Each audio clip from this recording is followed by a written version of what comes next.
All right, Taylor Lewan joining us in a few seconds. Just tweeted this, going on First Take in a minute, excited about the opportunity to get cooked by the GOAT at Stephen A. Smith. Hey, Taylor. What's going on, hey, man? How are you guys? How you doing? Excited Hey, to be great here. to have Stephen you A., with obviously us. big fan. Big fan, Stephen. And I'm excited for you just to absolutely roast me. If there's anything I hate, it's having an opinion, a strong opinion, especially after one game in week 1 of the NFL season. But we're going to give it the best go we got. Let's go.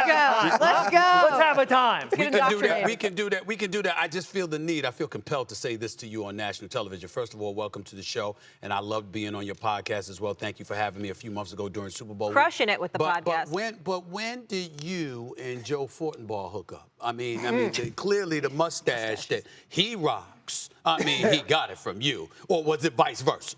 You know what? If I knew who that was at the top of my head, I would be able to answer that question. Here's what I'll say, Stephen. We got to bring the 70s back in a big way. I have a weird influence in the Southwest region growing up in Arizona. The cowboy, the vibes, the Starskis and Hugs, those types of things. The Dukes of Hazzard. I enjoy that type of look. So that is what I'm going with today. You, sir, in fact, you have a fitted suit on. I heard this is a new thing for you, so I'm very excited for you to have a suit that fits on real nice. I love the brown. You look fantastic. Wow. I'm excited. Whoa, there's no shots being taken here. There's Joe. That's Joe. Both of you are ready for Movember, Taylor. He tried to slide in the shot there. Okay, it was a subtle, I'm just trying to find my way in these murky waters, aren't we? We're having a good time. We're having fun. You seem really nervous about it. All right, Taylor, what do you make of Lamar's comments? I love the delusion. It truly, not my kryptonite, that was a touchdown. Like that, to be successful in the NFL, you have to be talented, you have to be smart, and you have to have this undeniable ability to have a complete chip on your shoulder and under all circumstances be able to live in a truly delusional world. And I say that as a compliment. We all think, literally, every time I would watch film, hey, you're going against Chandler Jones this week, garbage. We're going against J.J. Watt this week, garbage. T.J. Watt, garbage. Aaron Donald, garbage. And it's like you just got to tell yourself these things, and hopefully you just speak them into existence, and that's what our man Lamar Jackson is doing. He's going to be just fine, I believe. I think that Lamar's comments about saying that they aren't his kryptonite is Lamar finally becoming fed up and sort of getting defensive. I think when you look at what he was saying last year going into that game, he was talking like a quarterback who believed he could win, who believed that he was going to now dispel all the narratives that said he couldn't beat the Kansas City Chiefs. And when you have your best team, when you have one of your best years, when you feel like you are better than the team that you're playing on your field and you don't win, that's when the doubt starts to creep in. And also, I bet the messaging in the Baltimore Ravens locker room in their building is different during that week. It's a lot of positivity. We can do it, guys. We know we are as good as this team. And you're like, well, hold on. You don't do that when we play in the Carolina Panthers. You don't do that when we play in the Cleveland Browns. Why now all of a sudden this week you're giving me these pep talks? And I think you hear from the media too. People are starting to believe that Lamar Jackson, though a great player, cannot find a way for his team to beat the Kansas City Chiefs. And it's not that it's a belief or it's a perception, it's a truth. And until Lamar Jackson does it, he's going to be faced with those questions. Hey, guys, let me say this to you. Let me throw this out to all of y'all, okay? Put everybody up on the screen so I can see them, please. You know, it's interesting that y'all bring this up and Lamar Jackson said what he said, because you know what it had me thinking about, especially with what you just said, RC? Remember Peyton Manning? Remember when Peyton Manning kept going up against Bill Belichick and Tom Brady in New England and couldn't get over the hump until they finally won the AFC Championship game and Tom Brady had thrown an interception for the Indianapolis Colts to seal the deal and get to the Super Bowl and ultimately capture Peyton Manning's first Super Bowl championship. Peyton Manning, I don't know of anybody who was considered to be greater with a Super Bowl championship having escaped him than Peyton Manning at that particular moment in time.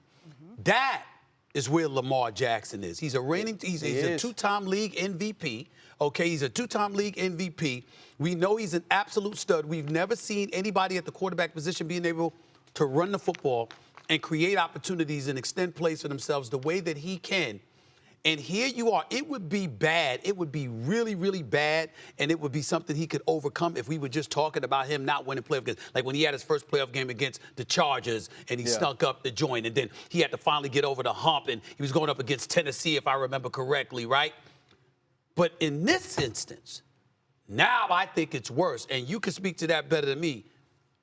there's one guy that's standing in your way. It's one thing for somebody to say, you got to get over the hump. It's another thing for people to say, you can't beat him. That, to me, is what's starting to grate at Lamar Jackson. And with a 1-5 record against Patrick Mahomes, I can't blame him. Yeah, I think you guys are nailing it. I think it's a man that knows, by the way, at least has one win against Patrick Mahomes in his first 6 contests. Peyton Manning was 0 for 6 to start, right, against Tom Brady. So at the very least, if we're bright-siding it, he has that. But you're talking about a man who came into that game yesterday with the best winning percentage, tied with only Patrick Mahomes, except for in the postseason, where, of course, it counts the most, where Patrick Mahomes is, I think, 15-3, and he's 2-4, right, including Super Bowls. That's his closest contemporary. And he is frustrated and a little bit defensive because he knows that, A, usually in the beginning of the season is when the Chiefs are the most gettable, but also because they had him. I hate to be Denny Green here, but they had him. And I understand they didn't come close to playing a perfect game. In fact, they were abysmal. And you can speak to this better than anybody. 3 new members of the offensive line, that's not nothing. A brand new defensive coordinator, so many sloppy penalties, so many untimely penalties, a missed field goal from Justin Tucker, who's just about typically as good as it comes from that distance, and they still came within a toe of tying that game up and potentially winning that game. And I think that's where the frustration's at. You won't say it and it won't come out. It won't come out of your mouth. It would be like, nah, how they my kryptonite and I just went crazy. Went off. Yeah, right. Like that's your thought process. Is like, no, they ain't shut me down. I put up 400. I threw the football to Isaiah Likely and only a toe was out, and we were that close to winning. And so I do believe it's that feeling, but it's still another L, right, in the loss column. It's still Patrick Mahomes and the Kansas City Chiefs finding a way to best you. And maybe we get to that point, since Stephen A. brings up Tom Brady and Peyton Manning. Maybe we get to the point where we can say, yeah, Lamar didn't win a lot of them, but he won enough, right? Because when we get to the end of Peyton Manning's career, we're like, man, he had a great career. He was an MVP 5 times, and he also won 2 Super Bowls, but Tom Brady's the GOAT. Sure. Maybe that's the conversation Lamar Jackson has to be willing to have at the end of his career, that I didn't win them all. I didn't even win the majority, but I got one. Yeah. But when does that one come? In the most important moment. And the biggest thing that's going to happen with it coming is, here's the problem is, this is week 1 of the NFL season. We still got 16 more games for both these teams to play.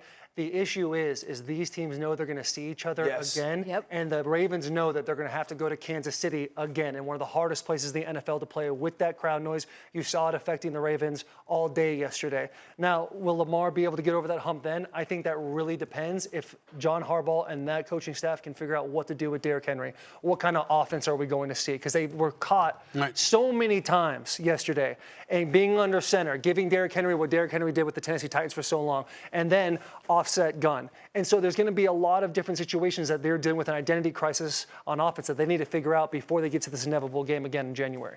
I tell you this, guys, and from a media perspective, I remember when I was covering the NBA for years as a beat writer, and one of the things that I thought gave me a decisive advantage as a reporter is that we were sitting courtside. And so when dudes would come after warming up, they get introed and all of this other stuff, and they'd walk to the scorer's table before entering the game, you had an opportunity to look at them in the eye, see how focused they were, see what kind of attitude that they had. And you also saw it at the tail end of games when games was over and who was at fault, you know, what their mentality was, whether they looked defeated, whether they were hungry, angry, et cetera, et cetera. I watched Lamar Jackson walking off that field last night. You know what I saw? I saw him pointing to the fans in Kansas City. And then he went like this, like, I'll be back. I'll be back.